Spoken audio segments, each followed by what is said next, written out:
Bonjour tout le monde, ça me fait plaisir de vous présenter une entrevue inspirante avec un entrepreneur tout aussi inspirant et j'ai nommé M. Louis Garneau, fondateur de Garneau. Il nous raconte comment la créativité fait partie intégrante de sa vie, mais aussi comment la créativité l'a amené à innover dans son entreprise et aussi à survivre comme entreprise. Je suis pas mal certaine que vous apprendrez des bons trucs de lui. Donc, bonjour, M. Garneau. Bonjour. Ça va bien? Ça va bien, merci. Oui, on est venu ici aujourd'hui pour parler créativité. Avant de commencer à entrer dans le sujet, j'aimerais ça que vous me parliez de votre entreprise, Garneau. C'est quoi les produits, quel marché que vous visez, et puis qu'est-ce qui vous distingue de vos compétiteurs? Bon, alors, la compagnie, écoutez, c'est une compagnie qui a démarré dans le garage paternel en 1983 avec ma blonde. Au départ, moi, je suis un cycliste de formation. J'ai fait les Jeux olympiques 84. J'ai fait aussi mon cours de formation en arts plastiques à l'Université Laval de 81 à 83. C'est, en passant, ce que j'ai aimé le plus à l'école, la création, les arts. Et je voulais, entre guillemets, devenir artiste. Je voulais même enseigner. Et ma mère, qui est beauceronne, m'avait dit « Mon petit gars, tu ne gagneras pas ta vie avec ça. » Puis elle a eu un petit peu raison. Alors, en 83, je commençais à être en fin de carrière. Je venais de finir mon bac à l'université, puis je voulais me marier et on voulait avoir notre maison à Saint-Augustin. Ce qui fait que je me suis rendu compte qu'il n'y avait pas de poste disponible pour les arts. Il n'y avait pas de place pour moi sur la rue du Trésor à vendre des tableaux. Puis j'ai commencé à faire des vêtements cyclistes avec ma blonde en 83, puis ça s'est mis à marcher. Ça s'est mis à marcher parce qu'on était quand même les premiers à faire des vêtements cyclistes au Canada, parmi les premiers même aux États-Unis. Et quand on a démarré, on a fait de l'innovation, puis l'innovation était assez facile quand même pour moi. Je venais du domaine des arts, donc tout ce qui est création. Puis innover veut dire faire différent. Alors au départ, tout le monde faisait des cuissards, des culottes de vélo noires. Bien, nous autres, on l'a offert en 21 couleurs. Alors c'était cette première petite innovation-là dans le choix de couleurs, puis ça nous a distingués des autres. Et on a pris le marché, puis ça commençait aussi. On était au bon moment, à la bonne place. Donc, l'entreprise s'est développée comme ça. Puis après ça, on est allé chercher une technique d'impression par sublimation. J'avais vu ça en Europe, puis je suis allé en Europe parcourir des fournisseurs, puis je suis revenu avec une petite bouteille d'encre. Je me rappelle à l'époque, il y a juste ça, en ferait une grande histoire. Quand j'ai dit à ma blonde que j'ai la technique, je sais comment faire. Oui, mais elles sont où les machines? Alors, il a fallu s'organiser, trouver des machines, puis on a commencé à imprimer nos vêtements. Alors là, on parle à peu près 2-3 ans après qu'on ait démarré, et là, on a innové, puis on s'est distingué. On était la première compagnie en Amérique du Nord à faire de l'impression par sublimation. Puis vous allez voir, le terme « premier » arrive quand même souvent. Quelqu'un qui innove est premier. Puis quand tu es premier, ben c'est toi qui prends une position dans le marché, comme dans le sport. Tu fais la première attaque, tu te places en avant, tu es dans les premiers. Tu fais le premier but. Premier but. Alors, on se rappelle quand même de tout ça, première victoire. Et on a eu une croissance énorme avec le procédé d'impression qui datait vers 1985. Et ça nous a permis d'avoir une croissance importante. Et moi, je me disais toujours, tout ce qui monte redescend ou stabilise. Fait qu'il fallait trouver l'après-vêtement. Puis c'est là que, à un moment donné, même on est tombé en récession. Je venais d'agrandir Saint-Augustin. On était en 87. Et là, on tombe en récession. Alors moi, qu'un bac en arts plastiques, je ne sais pas tout à fait c'est quoi une récession. Et je l'ai appris assez vite. C'était une diminution des ventes assez importante de 30 % sur les placements. Puis là, je disais à mes vendeurs, oui, mais on a l'impression par sublimation, on a une belle collection, elle est artistique, elle est créative, elle est innovante. Et là, le marché se resserrait. Donc, j'ai dit, mon Dieu, qu'est-ce qu'il va falloir faire? Je venais d'ouvrir les États-Unis, je venais d'ouvrir la grande usine à Saint-Augustin. Puis à l'époque, on avait investi 1,5 million pour l'usine sur des ventes d'1,9 million. Alors, en ratio, là, s'il y en a qui nous écoutent, là, je ne le referai pas, là, ce genre de ratio-là. Mais il fallait être un peu naïf et puis risqueur. pour s'en aller puis le faire aussi. Puis, alors là, j'ai dit, c'est pas vrai, on ne perdra pas notre entreprise, puis il va falloir avoir de la croissance parce qu'être en affaires, c'est de la croissance, c'est des ventes, c'est toujours réinvestir ses profits. Et là, j'ai dit, on pourrait faire des casques de vélo parce que les casques rigides devenaient une réglementation aux États-Unis, puis il fallait, surtout dans les courses, il fallait avoir un casque rigide. Alors, on a commencé un peu avant, presque un an, à faire des bonnets. Puis là, avec tous les retails de tissu, on faisait des bonnets pour les casques. On en vendait, c'est incroyable. J'ai dit, on va faire la coquille. Et là, on s'est mis à faire des casques. Et là, les ventes ont explosé. Et on a réussi à combler le manque. Même, j'avais été obligé de vendre une partie de la compagnie à l'époque, du capital de risque. Et là, j'ai dit, il faut innover, il faut absolument trouver quelque chose que le monde ne fait pas. Donc, on a été la première compagnie à faire des casques au Canada. Et là, on s'est mis à développer des technologies, on a déposé des brevets. On a été nommé en Allemagne le casque le mieux construit, le mieux ventilé, le plus léger, le plus esthétique. Et tout ça, c'est de l'innovation. Alors, l'innovation nous a sauvés de grandes difficultés financières. Dans cette histoire-là. Et ça a continué comme ça, puis là, on est rendu à peu près à la troisième période d'innovation, puis je vous dirais la quatrième période d'innovation, parce que je dis toujours, quand ça monte, ça redescend, c'est qu'est-ce qu'on doit faire après. On s'est lancé en réalité dans les vélos. Voilà, j'avais toujours... Ouais. Non, on s'est lancé dans les accessoires, tout pour le vélo, sauf les vélos.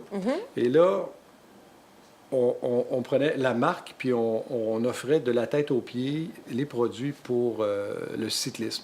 Donc, on avait les casques, mais là, on a décidé de faire les gants, souliers, faire les accessoires, des lunettes de vélo.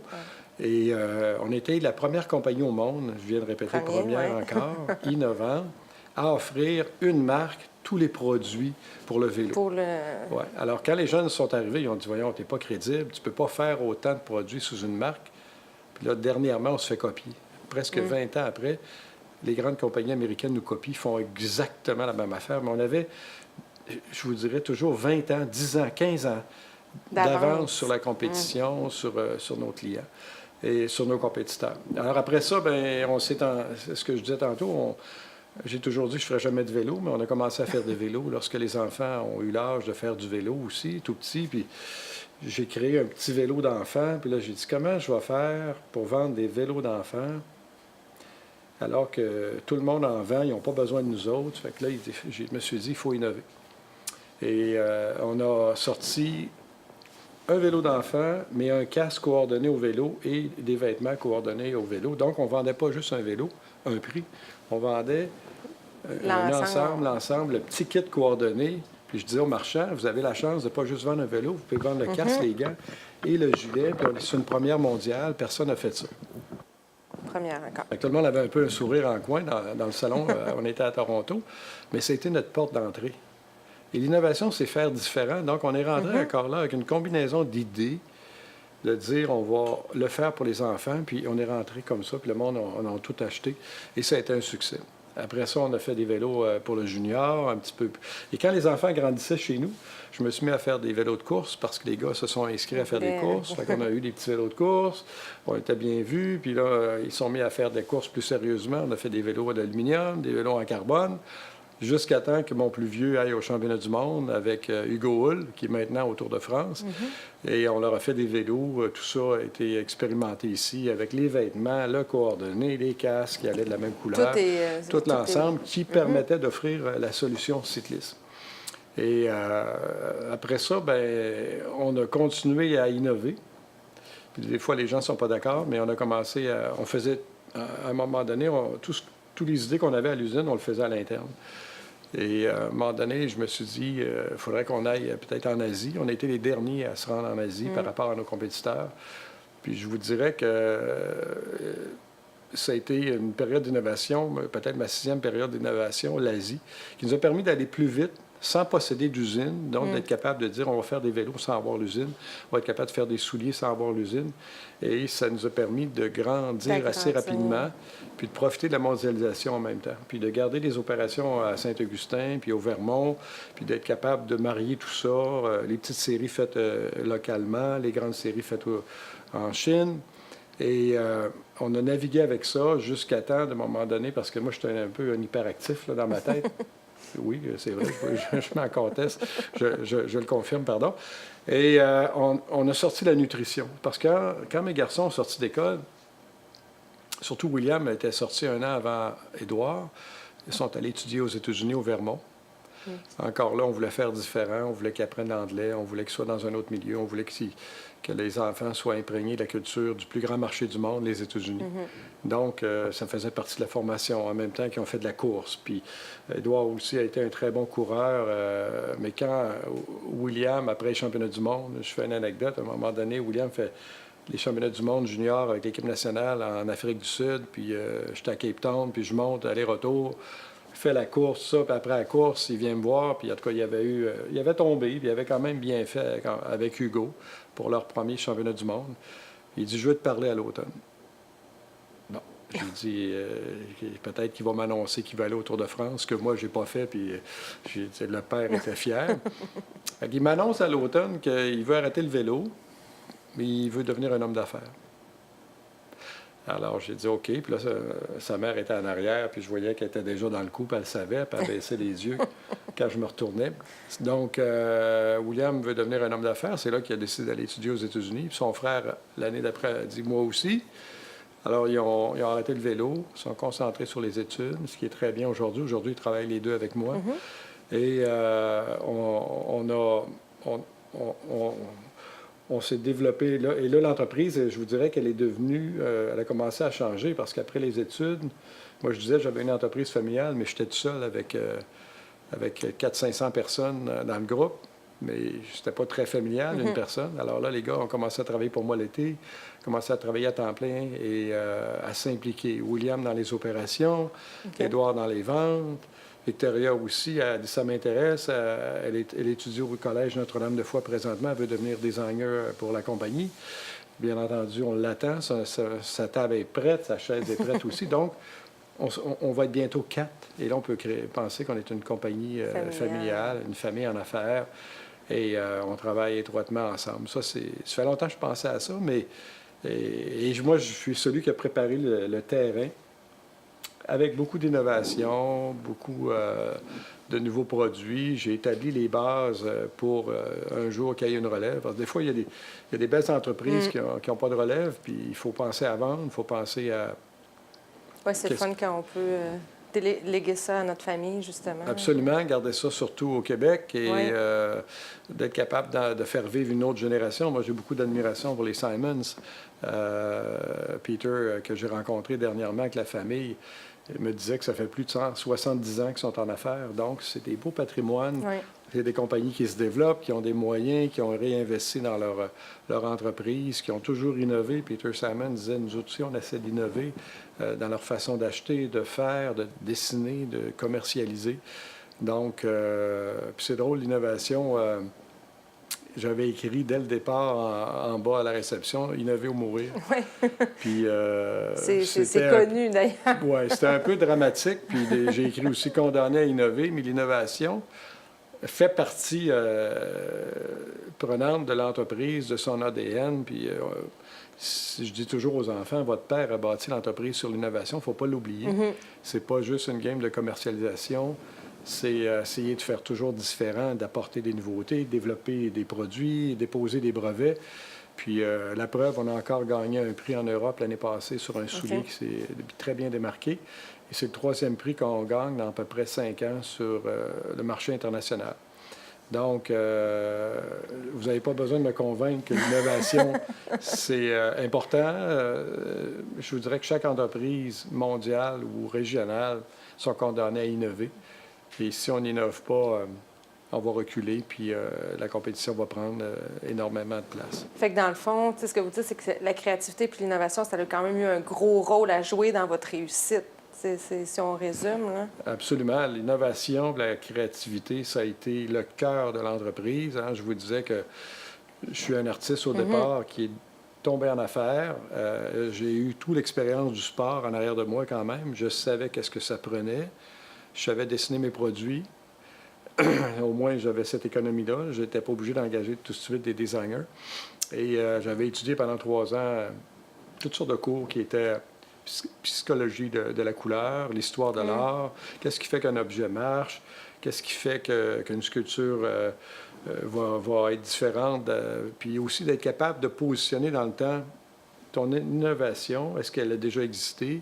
C'est une copie de quelque chose qui a déjà eu? Est-ce que c'est seulement de la mode? Est-ce que c'est seulement une variation d'une époque artistique? Alors, un vêtement, ça se fait en noir et blanc au départ.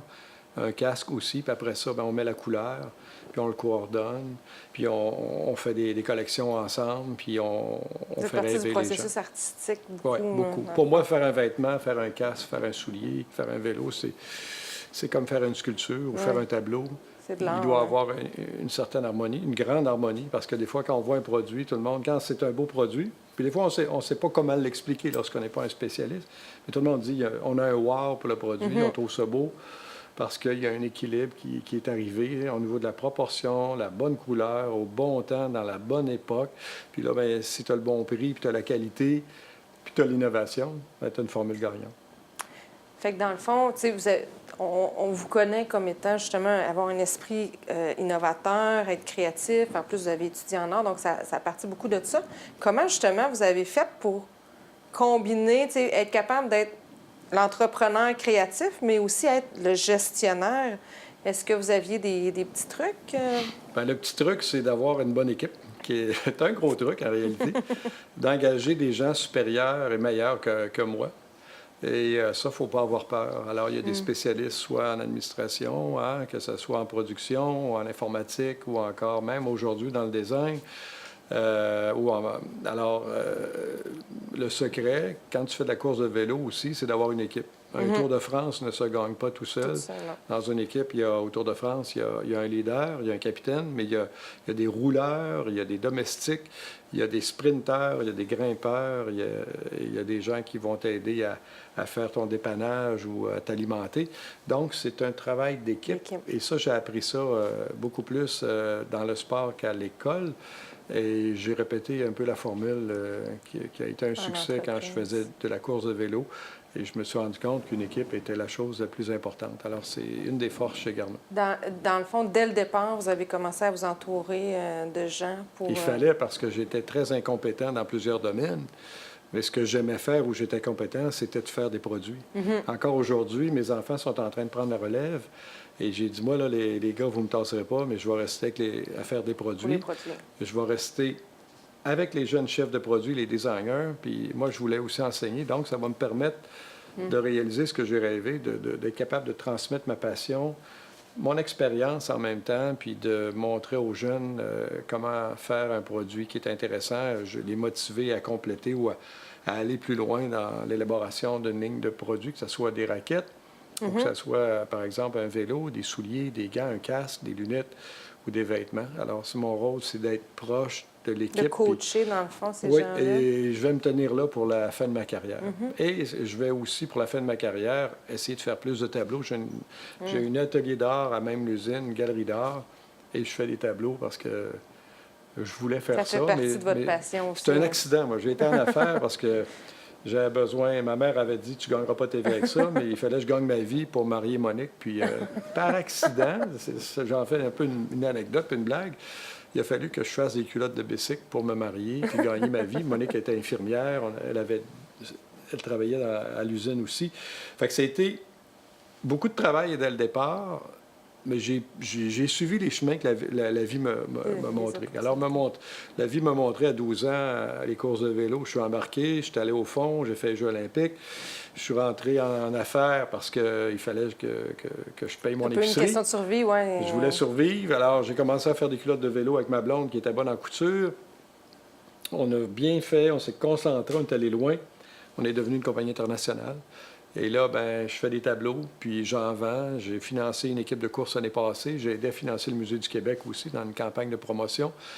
Et ça va être mon dernier chemin de parcours, faire de l'art, redonner au suivant et aider les jeunes designers au sein de l'équipe ici chez Garneau.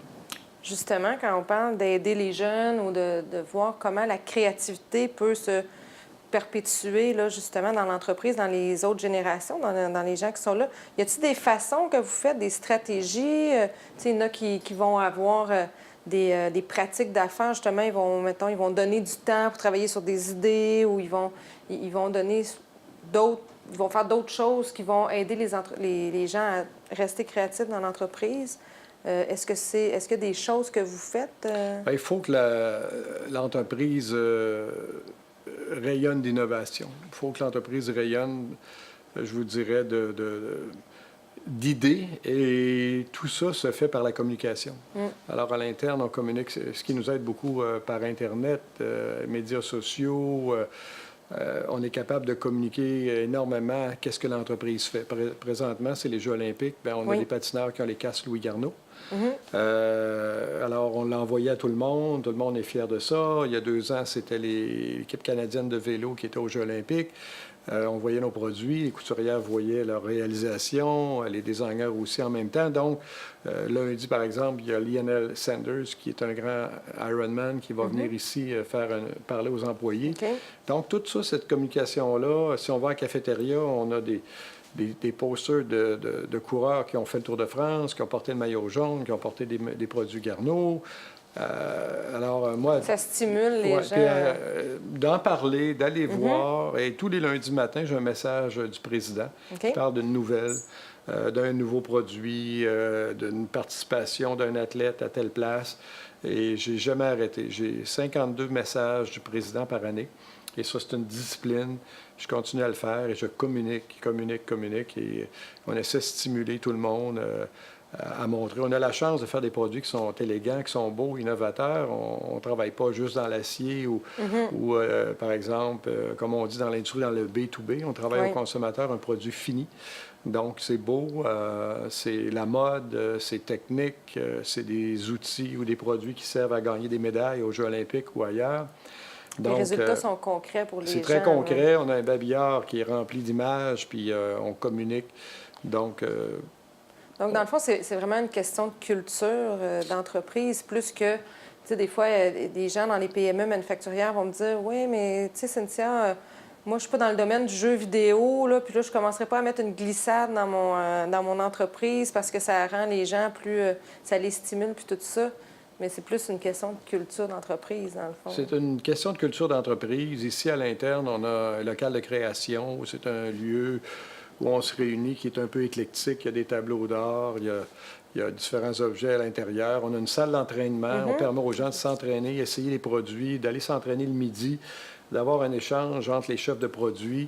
Donc, il y a des choses très concrètes. Le sport est très présent, j'imagine. Le sport est très présent, puis les gens ont accès au gymnase à l'année longue. Ils peuvent s'entraîner le soir, le matin, le midi. C'est une culture. Hein? On est tout le temps en train de parler de sport, de s'entraîner, essaye mon nouveau produit. Donc, le sport aide aussi à la créativité, à un moment donné, là, juste beaucoup, de déconnecter. C'est ça, parce qu'on va essayer ensemble le midi, il y a des randonnées l'été, on roule ensemble. Puis tout le monde dit, écoutez, essayez ce produit-là ce midi, comment il se comporte à l'effort. Donc, il y a beaucoup d'essais, beaucoup d'erreurs, et tout le monde est très fier de montrer les produits à l'interne, puis de développer des produits qui sont de classe mondiale, qui sont vus mondialement aussi en même temps, soit aux Jeux olympiques, championnat du monde, Ironman, équipe de course professionnelle, Tour de France. Alors c'est très, très, très motivant, là, tout ça. Fait que dans le fond, innover, ça demande aussi de prendre des risques. Là. Vous en avez parlé un petit peu. Là. Fait que c'est quelque chose que vous faites souvent. Vous essayez des nouveaux produits. Vous avez vraiment élargi vos gammes de produits. Là, je voyais que vraiment presque tous les sports sont touchés là, dans vos produits. Fait que On a été très large, mais on est revenu à l'ADN de 1983-84. On est revenu à quoi? Cyclisme, ski de fond, patin de vitesse, triathlon. On est pas mal revenu, mais on a développé plus alors qu'à un moment donné, on a déjà fait des maillots de bain, on a déjà fait des vêtements de yoga, On a déjà fait des vêtements de snowboard, de ski alpin. On s'est calmé le pompon. On est revenu plus centré, avec moins de distractions, mais on a essayé d'en faire moins, mais mieux. Et là, on a repris notre vitesse de croisière puis notre orientation en ayant des sports d'hiver et des sports d'été. C'est ça, dans le fond, c'est les essais-erreurs. À un moment donné, c'est là qu'on voit que Oui, il faut essayer. finalement... Oui. On n'est pas obligé de faire des études pendant 2 ans, savoir si ça va marcher. Moi, souvent, je dis, on le fait, puis on verra. Puis il y a beaucoup d'intuition dans la création. Alors, il y a beaucoup d'inconnus, il y a beaucoup d'incertains. Puis l'incertitude ou la confusion, c'est des étapes de résolution de problèmes qui sont des étapes aussi dans l'innovation, parce que quand tu innoves, c'est pas une copie, tu t'en vas dans l'inconnu. Donc, il y a des périodes où on est confus, puis des fois, on va dire « Ah, Louis, il change d'idée, Louis, il ne sait pas trop, Louis, il a l'air mêlé. » Bien, c'est sûr que l'innovation, c'est un chemin qui est hasardeux, puis il n'y a pas une science écrite à l'université comment innover. Ça n'existe pas encore. Il y a des livres, il y a des modèles, mais l'innovation, il y a une phrase que j'ai écrite, que j'ai mis dans l'usine, dans le local des graphistes, ça vient un peu du ciel. Alors, ouais. c'est dans mon local de création que je l'ai mis aussi. C'est ça, j'allais vous demander, parce que des fois, on peut avoir des patterns, par exemple, qu'on le sait, on le sait que si on fait, mettons, telle chose, ou si on mixe 2 choses, que ça va justement nous arriver avec une autre idée. En avez-vous des patterns comme ça, ou comme vous dites, c'est plus, ça vient du ciel, on le sait que... Bien, c'est pour dire que ça vient de l'imaginaire. C'est une image, le ciel. C'est beaucoup un travail d'association. C'est de l'association mentale là, par l'objet, par la couleur, par la forme, puis par l'expérience aussi. Par exemple, aux Jeux olympiques, j'ai eu mal aux pieds, il faisait chaud. On a créé des souliers ventilés. On a ventilé les pieds. On a dit, j'ai tellement souffert en vélo de mes pieds que là, j'ai dit, il faut créer un système de ventilation. C'est de détecter les besoins il faut pratiquer pour connaître les besoins. Ouais. Et se mettre à la place il faut avoir des problèmes. L'innovation vient souvent d'un problème. Oui. Parce que innover pour innover, bien là, ouais, mais innover, c'est souvent pour régler un problème. Ouais. Il y a une lacune, puis le casque a cassé. Le casque n'était pas assez ventilé. Le casque était trop gros sur la tête. Hein? On trouvait des matériaux pour les rapetisser, rendre ça esthétique, avoir un meilleur système de ventilation, passer la norme. On voulait que ça soit souvent visible. Ah, notion de sécurité. Puis là, hop, on fait un lien casque, vêtements, lumière, vélo. Et tout ça s'enchaîne sur des fois une série de produits au complet. Ah, c'est intéressant. Auriez-vous un dernier conseil à donner aux entrepreneurs ou gestionnaires qui hésitent peut-être à innover justement parce qu'ils trouvent peut-être que c'est risqué un peu? Est-ce que vous auriez un conseil à leur donner? Moi, je vous dirais qu'il faut y aller, il ne faut pas avoir peur. Et écrivez souvent sur votre mur, innover ou mourir, ou condamner à innover. Écrivez-le. On n'a pas le choix. Si on veut survivre dans notre nouveau monde, il faut apporter. Puis oui, ça apporte, je vous dirais, de l'incertitude, mais... moi, un peu de mots de vente, j'imagine, au travers de tout ça. C'est ça. Alors moi, je dis aux jeunes, innovez, ayez pas peur, foncez. Puis vous allez voir, vous allez vous surprendre et vous allez surprendre votre entreprise. Parce que dans la vie, pour moi, c'est innover ou mourir. Bien. Donc, si les gens veulent connaître vos produits, j'imagine qu'ils peuvent aller sur votre site web. Oui, exact. Alors, louisgarneau.com ou garneau.com. Vous allez voir toute la gamme de produits. On est en train de travailler sur notre site. Il n'est pas à mon goût encore. On est en train de faire une nouvelle version. On va travailler tout l'été. Et vous allez voir quand même pas mal de nouvelles. Vous pouvez vous inscrire à notre Facebook aussi. Il y a beaucoup de communication sur les nouveautés. Alors, c'est inspirant. Venez nous voir. Parfait. Bien, merci beaucoup. Merci. C'est très inspirant. Merci.